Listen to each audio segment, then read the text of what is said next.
This is just an intro. Do ball, shoot my shot like a pistol. Dribble game official. Got all the ops straight jumping out the window. Call the mechanic, I break your bus. 9-9 strength, boy, I take your lunch. If you a sub, then you one of us. Broke boy, leave you crushed. Bow.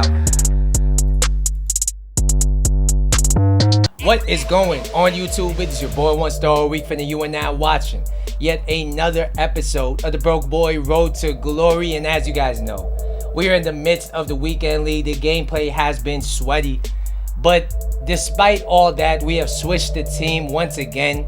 You're gonna see on your screen, we did the 85 Bundesliga upgrade, and for me to do that, it cost blood, sweat, tears, pretty much all the gold cards in my club. I ran them through the 81 plus upgrade. I think I threw in Inaki Williams too, foot birthday. So we ended up throwing them in, and we got two choices, as you're going to see on your screen, to pick. We got Angelino and the right back. I forget his name. I'm reviewing them today, but I forgot his name. And I was going to take Angelino because his stats do look better, but I need a right back. I need a right back to link with Tapsoba, and he is a little bit more expensive than Angelino for whatever reason. So I ended up taking him, yeah, we switched the team up once again. Like I said, we don't have any transfers out though. Let me show you guys the squad screen. This was the team we finished the weekend league off with, and as you see here, Bailey is now on the bench. That's nothing against Bailey. I'm a fan of Bailey. He's not amazing, but he's not bad. But at the same time, I think I do like Carrasco better. I think Carrasco does leave a little bit more on the pitch, if that makes sense. And Baku is now our new right back. We're gonna be talking about him today. He's 5'9". He has high medium work rates. He's right-footed with a 3-star, 4-star combination, as you guys see here.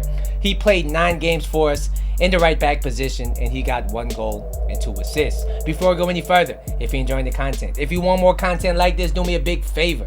Hit the like button down below, and if you're new to the channel, as always, do me a favor and subscribe to the channel.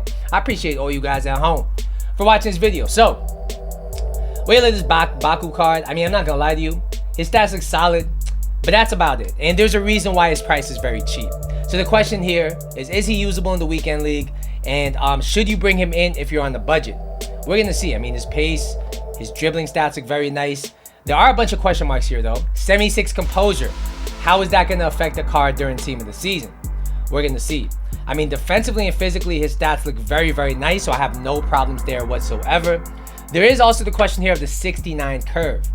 Is it going to affect his passing in any appreciable way?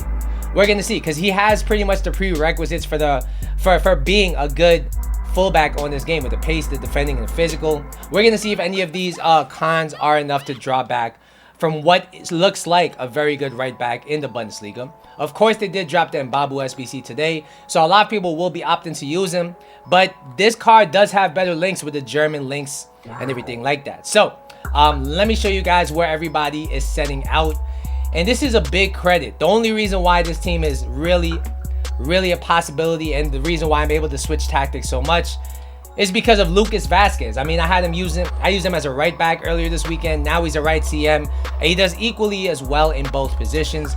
Of course, Carrasco is going to be our get wide striker. Benzema is going to be our stay central striker. Mbappe is going to be the cam. De Jong is going to be the CM. But midway through the game at halftime, I end up taking Lam out, putting De Jong to CM, and or putting De Jong to CDM, and bringing Renato Sanchez in his place. I think that really balances the midfield much better. Luka Dean is a fullback, as well as Baku. And showing you guys the instructions I did put here, I have Lucas Vasquez on balanced and cover wing, and that's really to cover for Baku, who's going to be pushing forward. He's on balanced and mixed attack, but what that really ensures here is that Baku and Lucas Vasquez are overlapping on the right of this formation to give me some width, whereas on the left I have Dean, Maldini, and Tapsoba just staying central or just staying back to provide me some defensive solidarity, and that really played out well, I think, this weekend. I really enjoyed how this formation played. So without further ado, we're gonna jump into the gameplay. I'm gonna let you guys know, is this Baku card worth it, and I'm gonna let you guys know how my weekend league went. Let's go. All right, so according to Footbin, this Baku card is going to be costing you 54K to buy him on the PS4 market. Is he worth it? I would have to say absolutely. I actually can't believe how cheap he is, because I know there are other alternatives in this position, but for what he provides you, I think he's probably one of the best fullbacks on this game. We're going to talk about starting with his pace. He has 95 pace, and it's just as you expect in game. This guy is absolutely rapid, and that's why I had him pushing forward. I was comfortable because I knew he had the pace to get back on defense if I was getting countered, and that really shined. His sprint speed at 99 is absolutely magnificent, and overall, this guy's pace is a 10 out of 10. If you need a quick fullback, which I don't know why you wouldn't, this guy's going to fit the bill. Next, we'll talk about his passing, and as I said earlier, I had a question mark here. Is this 69 curve going to affect him in any way, shape, or form? And I would say no. His passing was solid, and that's really due to his stats being good in the important areas. His 89 short passing and 89 long passing really ensure that he can hit through balls down the line to your wingers if that's what you want. But at the same time, his short passing in tight areas is very solid. He has 80 crossing, which wasn't amazing being that it's team of the season time. But he still got some crosses in, and he hit them pretty effectively. His 80 vision, once again, is pretty much a prerequisite for a team of the season card, but at the same time, it's not a weakness. Overall, this guy's passing is an 8 out of 10, all right? It gets the job done. It's solid. It's nothing amazing, but he's a fullback, so you probably don't want that anyway.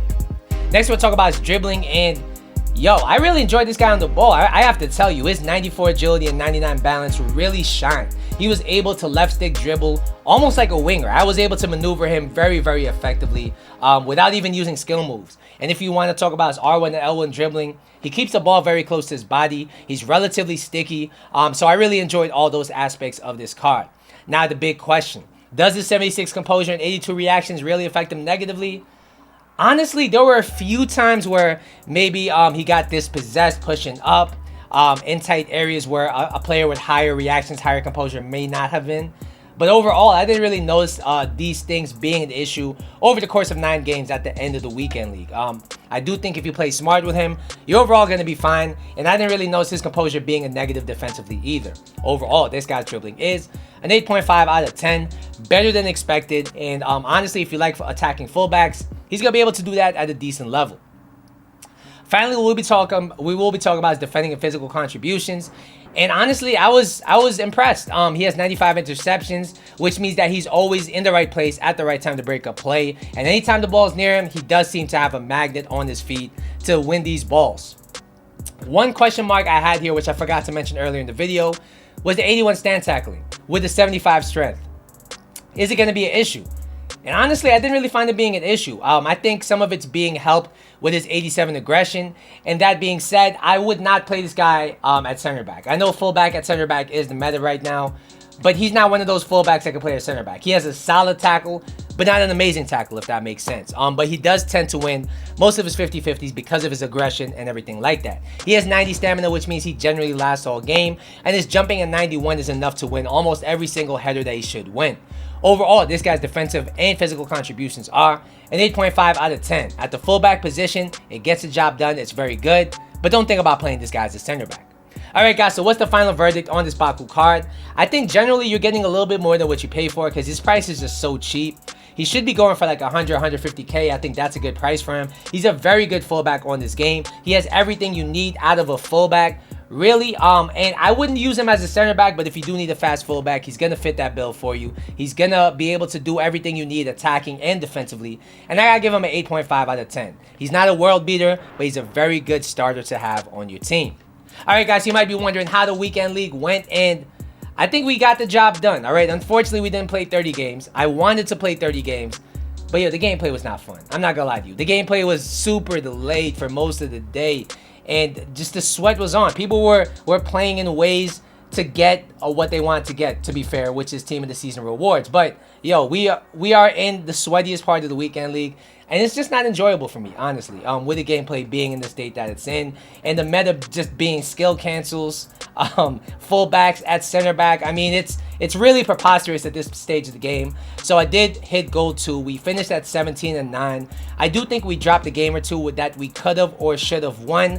But generally, I think gold 2 is a fair finish. And I didn't really feel like pushing for gold 1 because that would have required me to win 3 of my last 4 games. And honestly, I was just not in the mood for the sweat last night. Let me know in the comment section down below how your weekend league went. Which cards have you tried so far? What have your experiences been? Once again, don't forget to like and subscribe. I will catch you in the next video. But until then,